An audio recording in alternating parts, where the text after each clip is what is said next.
ECG test ಕೂಡ ಮಾಡಿಸ್ಕೊಂಡೆ, but it was negative. ಹಾಗೆ ಏನೂ ಶರಣ್ ಹತ್ರ ಹೇಳ್ದಿರ ಇರೋದಕ್ಕಾಗಲ್ಲ. ಸರಿ, ನಾನು ನೀನು ಇಬ್ರು ಒಂದೇ ಸರಿ ಕನ್ಸೀವ್ ಆಗ್ಬಿಡೋಣ ಅಂತ ಹಂಗೆ ಆಯಿತು. ಯಾರಿಗಿದು? Thank you. ಈ ಥರ ಶರ್ಟ್ ರೀತಿಯಲ್ಲೇ ಬರುತ್ತೆ. ಮುಂಚೆ ಅಂದರೆ ಒಂದು ನೀ ಲೆಂತ್.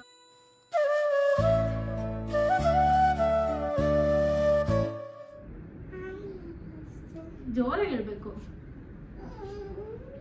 ಹಾಯ್, ಹಲೋ, ನಮಸ್ತೆ, welcome to Sushma creatives and blogs. ಎಲ್ಲರೂ ಚೆನ್ನಾಗಿದ್ದೀರಾ ಅಂತ. ಈಗ ಲಿಶುನ ಸ್ವಿಮ್ಮಿಂಗ್ ಕರ್ಕೊಂಡು ಹೋಗ್ತಾ ಇದ್ದೀನಿ. ತುಂಬ ದಿನ ಆಯಿತು ಕರ್ಕೊಂಡೇ ಹೋಗಿರಲಿಲ್ಲ. ಇವತ್ತೇನೋ ಹೋಗ್ಬೇಕಂತೆ, ಮನೇಲಿ ಇದ್ದೀವಲ್ಲ, ವೀಕೆಂಡು, ಅವಳು ಕೂಡ ಬೋರ್ ಆಗ್ತಿದೆ ಬೆಳಗ್ಗೆಯಿಂದ. ಸೊ ಹಾಗಾಗಿ ಸ್ವಿಮ್ಮಿಂಗ್ ಕರ್ಕೊಂಡು ಹೋಗೋ ಅಂದ್ಲು. ಇಷ್ಟೊತ್ತರೆಗೂ ಕಾಯ್ದಿರಿಸಿ 2 o'clock ಆಗಿದೆ. ಒಂಚೂರು ನೀರು ಬೆಚ್ಚಗಾದ್ರೂ ಆಗಿರುತ್ತೆ, ಯಾಕಂದರೆ ಕೋಲ್ಡ್ ಇರುತ್ತೆ ಅಂದ್ಬಿಟ್ಟು. ಈಗ ರೆಡಿ ಆಗಿಬಿಟ್ಟಿದ್ದಾರೆ ಮೇಡಮ್ಮು, ಡ್ರೆಸ್ ಎಲ್ಲ ಹಾಕೊಂಡು ಅಲ್ವಾ? ಯಾವ್ದಿದು ಸ್ವಿಮ್ಮಿಂಗ್ ಡ್ರೆಸ್ಸು? ನಿಂದ? ಇದೆಲ್ಲ ಹಾಕಿಲ್ಲ, ಕ್ಯಾಪ್ ಇಲ್ಲ.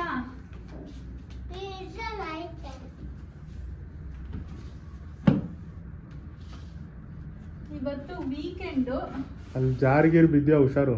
ಎಲ್ಲಿ? ನೀನು ಅಲ್ಲಿ ಸ್ವಿಮ್ಮಿಂಗ್ ಪೂಲ್ ಹತ್ರ. ಇದು ಮಂಕಿ ಥರ ಆಡುತ್ತೆ, ದೊಡ್ಡದಕ್ಕೆ ಹೋಗಲ್ಲ ಬೇರೆ. ದೊಡ್ಡದಕ್ಕೆ ಕರ್ಕೊಂಡು ಹೋಗಿ. ನಾನು ಅಲ್ಲ ಹಾಕೊಂತೀನಿ, ನಾನು ಎದ್ದು ಹಾಕೊಂತೀನಿ ಕ್ಯಾಪು. ನಾನು ಗಾಗಲ್ ಸ್ವಿಮ್ಮಿಂಗ್ ಪೂಲಲ್ಲಿ ತೋರಿಸ್ಲಿ ಶಾದು, ಎಲ್ಲಿ ತಗೊಂಡಿದ್ದದು? ಡೆಕೆತ್ಲಾನಲ್ಲಿ ತೊಗೊಂಡಿರೋದು. ತುಂಬ ಜನ ಕೇಳ್ತಾ ಇರ್ತೀರಾ ಆ್ಯಕ್ಚುಲಿ ಲಿಶು ಸ್ವಿಮ್ಮಿಂಗ್ ಡ್ರೆಸ್ ಬಗ್ಗೆ, ಹಾಗೆ ಅವಳು ಯೂಸ್ ಮಾಡೋವಂಥ ಕ್ಯಾಪ್ ಬಗ್ಗೆ ಎಲ್ಲ. ಅದು ನನಗೆ ಆನ್ಲೈನಲ್ಲಿ ಲಿಂಕ್ ಸಿಕ್ಕಿಲ್ಲ. ಅದನ್ನು ನಾವು ಡೆಕೆತ್ಲಾನ್ ಸ್ಟೋರಲ್ಲೇ ತೊಗೊಂಡಿರೋದು. ಸೊ ಹಾಗಾಗಿ ಲಿಂಕ್ ಕೂಡ ನಂಗೆ ಶೇರ್ ಮಾಡೋದಕ್ಕೆ ಆಗ್ತಾ ಇಲ್ಲ. ಚೆನ್ನಾಗಿದೆ, ಅಂದರೆ ಮಕ್ಕಳಿಗೆ ಚೆನ್ನಾಗಿದೆ. ಯಾಕಂದರೆ ಇಲ್ಲಿ ನಾರ್ಮಲ್ ಸ್ಟೋರಲ್ಲಿ ತೊಗೊಳೋದೆಲ್ಲ ತುಂಬ ಟೈಟ್ ಇರುತ್ತೆ, ಬಟ್ ಇದೇನು ಅಷ್ಟೊಂದು ಟೈಟ್ ಇಲ್ಲ, ಚೆನ್ನಾಗೂ ಇದೆ. ಇದು ಅಷ್ಟೇ ತುಂಬಾ ಫ್ಲೆಕ್ಸಿಬಲ್ ಆಗಿದೆ. ಈ ರಬ್ಬರ್ ರೀತಿಯಲ್ಲಿ ಇದೆಯಲ್ಲ, ಸಿಲಿಕಾನ್ದು. ಇದು ಅಷ್ಟೇ, ಏನು ಅಷ್ಟೊಂದು ಇರಿಟೇಷನ್ ಆಗಲ್ಲ ಅವರಿಗೆ. ಸೊ ಹೋಗೋಣ, ನಡಿ, ಹೋಗಿ ಬರ್ತೀವಿ ನಾವು. ಏನು ತಣ್ಣಗಿಲ್ವಾ ನೀರು?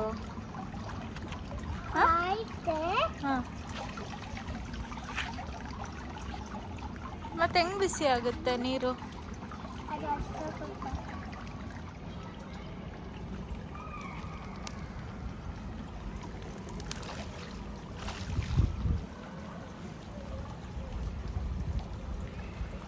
ಈ ಕಡೆ ತಿರುಗು. ಚೆನ್ನಾಯ್ತಾ? ಬಾ, ಈಚೆ ಅಲ್ಲೋಗು, ಬಾ ದೊಡ್ಡ ಪುಲ್ಗೆ.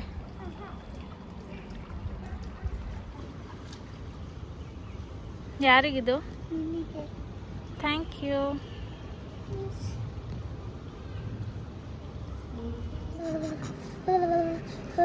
ಲಿಶುಕ್ ಫುಲ್ಲು ಚಳಿ ಆಗಿಬಿಟ್ಟಿತ್ತು. ಹಾಗೆ ಇಲ್ಲೆಲ್ಲ ಟ್ರಾಂಪ್ಲಿಂಗ್ ಎಲ್ಲ ನೋಡಿದ್ಲ, ನಾನು ಆಡಬೇಕು ಅಂತಿದ್ಲು. ಬಟ್ ಏನು ಅಂದರೆ ಯಾವುದೋ ಆ್ಯಪ್ ಅವರು ಆರ್ಗನೈಸ್ ಮಾಡಿದ್ದು, ಆ ಆ್ಯಪ್ನ ರಿಜಿಸ್ಟರ್ ಮಾಡ್ಕೊಂಡು ಬುಕ್ ಮಾಡಿದ್ರೆ ಅಷ್ಟೇ ಕಾಂಪ್ಲಿಮೆಂಟ್ರಿ ಆಗಿ ಈ ಗೇಮ್ಸ್ನ ಆಡ್ಬೋದು ಅಂತ ಹೇಳಿದ್ರು. ಕೇಳಲ್ಲ, ಕರ್ಕೊಂಡು ಹೋದ್ಲು. ಬಟ್ ಅವಳಿಗೇನೆ ಚಳಿ ಆಗೋಯ್ತಂತೆ. ಮತ್ತು ಯಾರೂ ಇಲ್ಲ, ಫ್ರೆಂಡ್ಸ್ ಯಾರಾದರೂ ಇದ್ದರೆ ಚೆನ್ನಾಗಿರುತ್ತೆ ಆಡೋದಕ್ಕೆ. ಯಾರೂ ಇಲ್ಲ ಅಂದಾಗ ಅವಳಿಗೂ ಕೂಡ ಬೋರ್ ಆಗುತ್ತೆ. ಬಂದ್ಬಿಟ್ಲು. ಈಗ ಶರಣ್ ಸ್ನಾನ ಮಾಡಿಸ್ತಿದ್ದಾರೆ ಅವಳಿಗೆ. ಹೋಗ್ಬೇಕಾದ್ರೆ ನಂದೊಂದು ಕಂಡೀಷನ್ ಇತ್ತು, ನಾನು ಸ್ವಿಮ್ಮಿಂಗ್ ಕರ್ಕೊಂಡು ಹೋಗ್ತೀವಿ, ಅಲ್ಲಿಂದ ಬಂದಿದ ತಕ್ಷಣ ನೀವು ಸ್ನಾನ ಮಾಡಿಸ್ಬೇಕು ಅಂತ. ಸೊ ಹಾಗಾಗಿ ಇವಾಗ ಅವಳೇನೋ ಟಬ್ಬಲ್ಲಿ ಒಂದು ಸ್ವಲ್ಪ ಹೊತ್ತು ಕೂತ್ಕೊಬೇಕಂತ ಇತ್ತು, ಯಾಕಂದರೆ ಚಳಿ ಆಗಿತ್ತಲ್ವ. ಸೊ ಒಂದು ಸ್ವಲ್ಪ ನೀರೆಲ್ಲ ತುಂಬಿಸ್ಕೊಂಡು ಒಂದು ಸ್ವಲ್ಪ ಹೊತ್ತು ನೀರಲ್ಲಿ ಟಬ್ಬಲ್ಲಿ ಆಟ ಆಡ್ಕೊಂಡು ಕೂತಿರ್ತಾಳೆ. ಹಾಗೆ ಈಗ ನನಗೆ ಸ್ವಲ್ಪ ಪಾರ್ಸಲ್ಸು ಕೂಡ ಡೆಲಿವರ್ ಆಯಿತು. ಆ್ಯಕ್ಚುಲಿ ಬೇಕಾಗಿತ್ತು, ಮಚ್ ನೀಡೆಡ್ ಅಂತಲೇ ಹೇಳ್ಬೋದು. ಈಗ ಸ್ವಲ್ಪ ಎಲ್ಲ ಡ್ರೆಸ್ಸಸ್ಸು ಕೂಡ ಆಗ್ತಾಯಿಲ್ಲ. ಮೀಡಿಯಮ್ ಸೈಜ್ ಇರೋದೆಲ್ಲ ಆಗ್ತಿದೆ, ಬಟ್ ಸ್ಮಾಲ್ ಸೈಜ್ ಇರೋದೆಲ್ಲ ಅಷ್ಟು ಕರೆಕ್ಟಾಗಿ ಫಿಟ್ ಆಗ್ತಾಯಿಲ್ಲ, ತುಂಬ ಬಾಡಿ ಫಿಟ್ ಆಗ್ತಿದೆ. ಸೊ ಹಾಗಾಗಿ ಸ್ವಲ್ಪ ಡ್ರೆಸ್ಸಸ್ನ ಶಾಪ್ ಮಾಡಿದೆ. ಇತ್ತೀಚೆಗೆ ನಾನು ಅಷ್ಟೊಂದು ಡ್ರೆಸ್ಸಸ್ದೆ ಹಾಲ್ ವಿಡಿಯೋಸ್ ಎಲ್ಲ ನಾನು ಪೋಸ್ಟೇ ಮಾಡಿಲ್ಲ.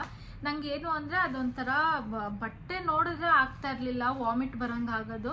ಅದೊಂಥರ ಸ್ಟ್ರೇಂಜ್ ಫೀಲಿಂಗ್ ಅಂತ ಅನಿಸುತ್ತೆ ನನಗೆ ಫಸ್ಟ್ ಪ್ರೆಗ್ನೆನ್ಸಿಲಿ ನನಗೆ ಆ ಥರ ಏನೂ ಕೂಡ ಅನಿಸಿಲ್ಲ, ಬಟ್ ಈ ಸರಿನೇ ನನಗೆ ಆ ಥರ ಫೀಲ್ ಆಗಿದ್ದು. ಸೊ ಹಾಗಾಗಿ ನಾನು ಇದುವರೆಗೂ ಬಟ್ಟೆನೇ ತೊಗೊಂಡಿಲ್ಲ. ಈಗಿನೇನು 5th month ಬರ್ತಿದೆ. ಸೊ ಇದುವರೆಗೂ ನಾನು ಬೇರೆ ಪ್ರೆಗ್ನೆನ್ಸಿಗೆ ಅಂತಲೇ ಆಗಿರಲಿ ಅಥವಾ ವೆಯ್ಟ್ ಪುಟ್ ಆನ್ ಆಗಿದ್ದೆ ಅಂತಲೇ ಆಗಿರಲಿ ಬಟ್ಟೆ ಯಾವುದೂ ಕೂಡ ತೊಗೊಂಡಿರಲಿಲ್ಲ. ತೊಗೊಂಡ್ರೂ ಒಂದೆರಡು ನೈಟ್ ಸೆಟ್ ಏನಾದರೂ ತೊಗೊಂಡಿದ್ದೆ, ಅದನ್ನು ಕೂಡ ವಾಶ್ ಮಾಡಿ ಹಾಕೊತಾ ಇದ್ದೆ. ಆ ಥರ ಹೊಸ ಬಟ್ಟೆ ಸ್ಮೆಲ್ಲೇ ಆಗ್ತಾ ಇರಲಿಲ್ಲ. ಇನ್ನು ಮಾಲ್ಸಿಗೆ ಹೋದ್ರೂ ಅಷ್ಟೇ ಆ ಬಟ್ಟೆಗಳನ್ನ ನೋಡಿದ ತಕ್ಷಣ ನಂಗೆ ಒಂಥರ ಅನ್ನಿಸ್ತಿತ್ತು. ಸೊ ಹಾಗಾಗಿ ನಾನು ತುಂಬಾ ಅವಾಯ್ಡ್ ಮಾಡ್ತಾ ಇದ್ದೆ ಶಾಪ್ ಮಾಡೋದು. ಈಗ ಬೇಕೇ ಬೇಕಲ್ವಾ, ಸೊ ಹಾಗಾಗಿ ಸ್ವಲ್ಪ ಆರ್ಡರ್ ಮಾಡ್ಕೊಂಡಿದ್ದೀನಿ. ಒಂದೆರಡು ಸೆಟ್ಟು ನೈಟ್ ಸೂಟ್ನ ಅಂದರೆ ನೈಟ್ ಸೆಟ್ನ ತೊಗೊಂಡಿದ್ದೀನಿ. ಈಗ ಏನಾದ್ರು ವಾಕಿಂಗ್ ಎಲ್ಲ ಹೋಗ್ತಿರ್ಬೇಕಾದ್ರೆ ಬೇಕಾಗುತ್ತೆ ಅಂತ. ಒಂದು ನೈಟ್ ಗೌನ್ ಥರನೂ ಕೂಡ ತೊಗೊಂಡಿದ್ದೀನಿ. ಇದು ಅಷ್ಟೇ, ಏನಾದರೂ ನೈಟ್ ಡ್ರೆಸ್ ಏನಾದರೂ ಚೇಂಜ್ ಮಾಡಿ ಹಾಕೊಳ್ಳೋದಕ್ಕೆ ಚೆನ್ನಾಗಿರುತ್ತೆ ಅಂತ. ನೋಡ್ಬೋದು, ಇದು ಈ ಥರ ಇದೆ. ಈ ಥರ ಶರ್ಟ್ ರೀತಿಯಲ್ಲೇ ಬರುತ್ತೆ. ಮುಂಚೆ ಅಂದರೆ ಒಂದು ನೀ ಲೆಂತ್ ಶರ್ಟ್ ಥರ ಇರ್ತಿತ್ತಲ್ಲ, ಅದನ್ನು ಹಾಕ್ಕೊತಾ ಇದೆ. ಬಟ್ ಈಗ ಸ್ವಲ್ಪ ಹೊಟ್ಟೆ ಏನಾದ್ರು ದಪ್ಪ ಆದ್ರೂ ಕೂಡ ನೀಟಾಗಿರುತ್ತೆ ಅಂದ್ಬಿಟ್ಟು ಆ್ಯಂಕಲ್ ಲೆಂತ್ ತೊಗೊಂಡಿದ್ದೀನಿ. ಇದರಲ್ಲಿ ಈ ಥರ ತೊಗೊಂಡ್ರೆ ಏನು ಒಂದು ಅಡ್ವಾಂಟೇಜ್ ಅಂದರೆ ಚೆನ್ನಾಗಿರುತ್ತೆ ಹಾಕ್ಕೊಳೋದಕ್ಕೂ ಕೂಡ. ಸೊ ಇದು ಶರ್ಟ್ ಮೆಟೀರಿಯಲ್ ಆಗಿರೋದ್ರಿಂದ ಸ್ವಲ್ಪ ತಿಕ್ಕಾಗೂ ಕೂಡ ಇರುತ್ತೆ, ಅಷ್ಟೊಂದೇನು ಸೀತ್ರೂ ಕೂಡ ಇರಲ್ಲ. ಇನ್ನು ಇದರಲ್ಲಿ ಮತ್ತೊಂದು ಪಿಂಕ್ ಕಲರ್ ಮಾಡಿದ್ದೀನಿ. ಪಿಂಕ್ ಕಲರ್ ಇನ್ನೂ ಡೆಲಿವರಿ ಆಗಿಲ್ಲ, ಬಟ್ ಅದರದ್ದು ಕೂಡ ಲಿಂಕ್ನ ಹಾಕಿರ್ತೀನಿ, ಆಯಿತಾ, ಚೆಕ್ಔಟ್ ಮಾಡಿ. ಸೊ ನೋಡ್ಬೋದು ಯಾವ ರೀತಿ ಇದೆ ಅಂತ. ಚೆರಿ ಪ್ರಿಂಟ್ಸ್ ಇದೆ. ಫಸ್ಟ್ ಟೈಮ್ ಈ ಥರ ಆ್ಯಂಕಲ್ ಲೆಂತ್ನ ನಾನು ಕೂಡ ಟ್ರೈ ಮಾಡ್ತಿರೋದು. ನೋಡೋಣ, ಈಗ ಏನಾದರೂ ಡ್ರೆಸ್ ಚೇಂಜ್ ಮಾಡಿ ನೈಟ್ ವೇರ್ ಹಾಕೊಳೋದ್ ಬದಲು ಈ ಥರ ಹಾಕೊಂಡ್ಬಿಡ್ಬೋದು. ಈಗ ಪ್ಯಾಂಟ್ಸ್ ಎಲ್ಲ ಅಷ್ಟಾಗಿ ಕಂಫರ್ಟಬಲ್ ಆಗಿಲ್ಲ ಹಾಕೊಳೋದಕ್ಕೆ. ಸೊ ಹಾಗಾಗಿ ಈ ಥರ ತೊಗೊಂಡಿದ್ದೀನಿ. ಇನ್ನೊಂದು ಸ್ವಲ್ಪ ಬರಬೇಕು, ಅದನ್ನು ಕೂಡ ನಾನು ನೆಕ್ಸ್ಟ್ ವಿಡಿಯೋದಲ್ಲಿ ಶೇರ್ ಮಾಡ್ತೀನಿ. ತುಂಬ ಜನ ರಿಲೇಟ್ ಮಾಡ್ಕೊತಾ ಇದ್ದೀರಾ, ಬಿಕಾಸ್ ನೀವು 4th ಮಂತ್ 5th ಮಂತ್ ಇರ್ತೀರಾ. ನನಗೆ ಪರ್ಸ್ನಲ್ ಆಗಿ ಮೆಸೇಜಸ್ಸು ಕೂಡ ಕಳಿಸಿದ್ರಿ, ಮೆಟರ್ನಿಟಿ ವೇರ್ಸ್ನ ಶೇರ್ ಮಾಡಿ ಅಂತ. ಅದನ್ನು ಕೂಡ ನಾನು ಅಪ್ಕಮಿಂಗ್ ವಿಡಿಯೋಸಲ್ಲಿ ಶೇರ್ ಮಾಡ್ತಾ ಹೋಗ್ತೀನಿ. ಮತ್ತೊಂದು ಬಂದು ನೈಟ್ ಸೂಟ್ ಅಂದರೆ ನೈಟ್ ಸೆಟ್ನ ತೊಗೊಂಡಿದ್ದೀನಿ. ಇಗ್ನೋರ್ ಮಾಡಿ ನನ್ನ ಹೇರ್ ಫುಲ್ಲು ಫ್ರಿಝಿ ಆಗೋಗ್ಬಿಟ್ಟಿದೆ. ಏನಕ್ಕೆ ಅಂತ ಗೊತ್ತಿಲ್ಲ, ಮೋಸ್ಟ್ಲಿ ಈ ವೆದರ್ಗೂ ಕೂಡ ಆಗುತ್ತೆ. ಯಾಕೆಂದರೆ ಈ ವಿಂಟರ್ ಅಲ್ವಾ, ಫುಲ್ಲು ಡ್ರೈ ಆಗ್ತಾ ಇರುತ್ತೆ, ಸ್ಕಿನ್ನೇ ಆಗಿರಲಿ ಹೇರ್ಸೇ ಆಗಿರಲಿ. ಸೊ ಹಾಗೆ ಆಗಿರ್ಬೋದು. ಇನ್ನು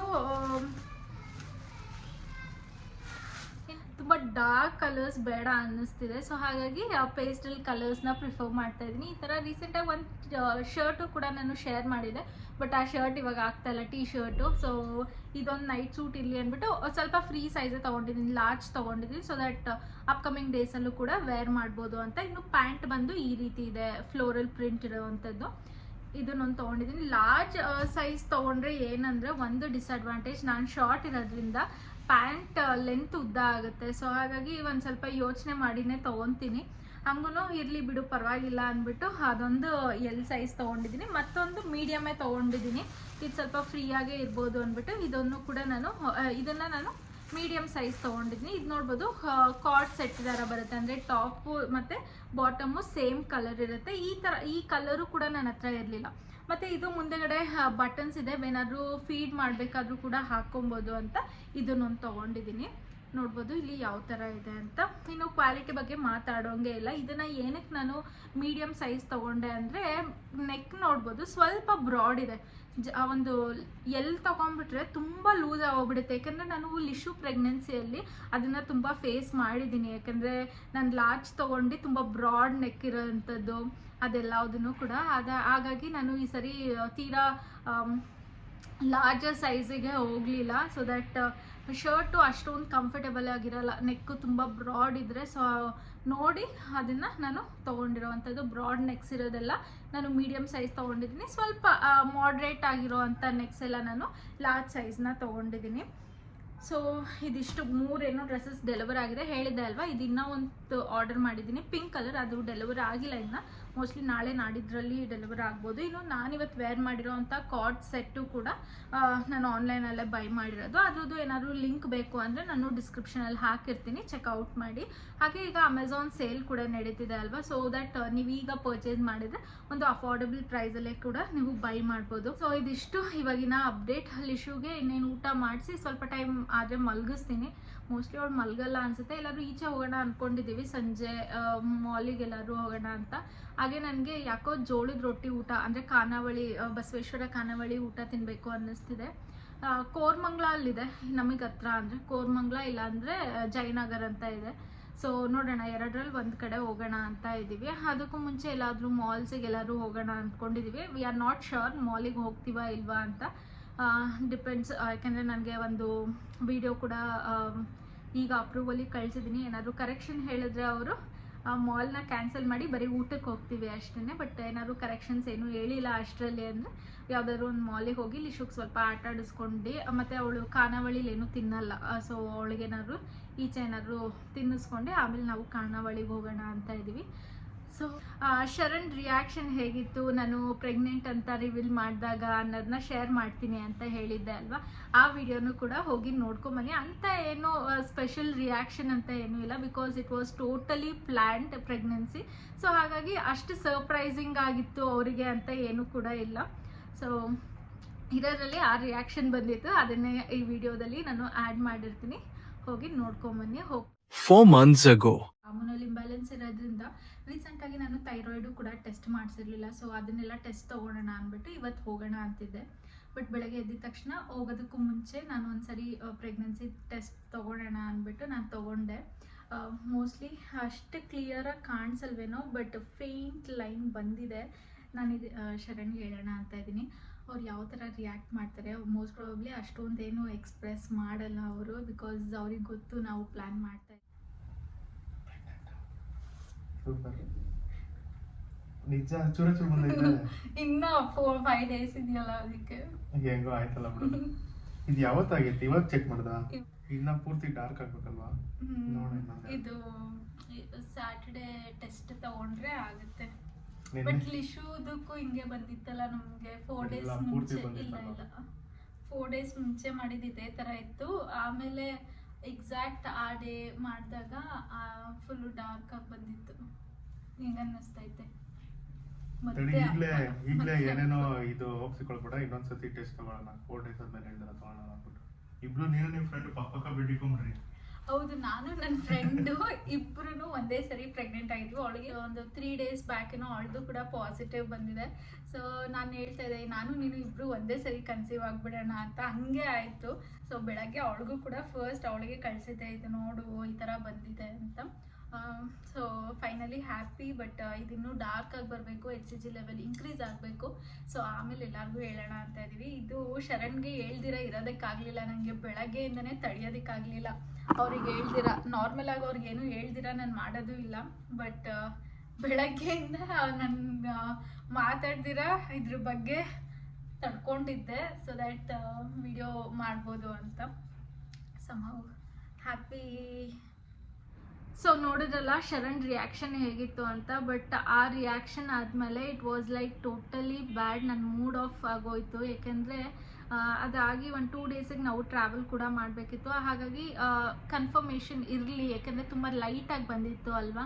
ಸೊ ಒಂದೊಂದು ಸರಿ ಏನಾಗುತ್ತೆ ಅಂದರೆ ಎವಾಪರೇಷನ್ ಲೈನ್ ಕೂಡ ಅಪಿಯರ್ ಆಗ್ಬೋದು. ಸೊ ಹಾಗಾಗಿ ಬ್ಲಡ್ ಟೆಸ್ಟ್ ಮಾಡಿಸ್ಕೊಂಡ್ಬಿಡೋಣ. ಇಫ್ ಇನ್ ಕೇಸ್ ಏನಾದ್ರು ನಾವು ಇವಾಗ ಡಾಕ್ಟರ್ ಹತ್ರ ಹೋದ್ರೂ ಅವರು ಕೂಡ ಬೀಟಾ HCG ಟೆಸ್ಟ್ನ ಹೇಳ್ತಾರೆ. ಸೊ ಅಪೋಲೋ ಅಲ್ಲಿ ಬುಕ್ ಮಾಡಿ ಮನೆಗೇ ಒಂದು ಬೀಟಾ HCG ಟೆಸ್ಟ್ ಮಾಡಿಸ್ಕೊಂಡೆ. But it was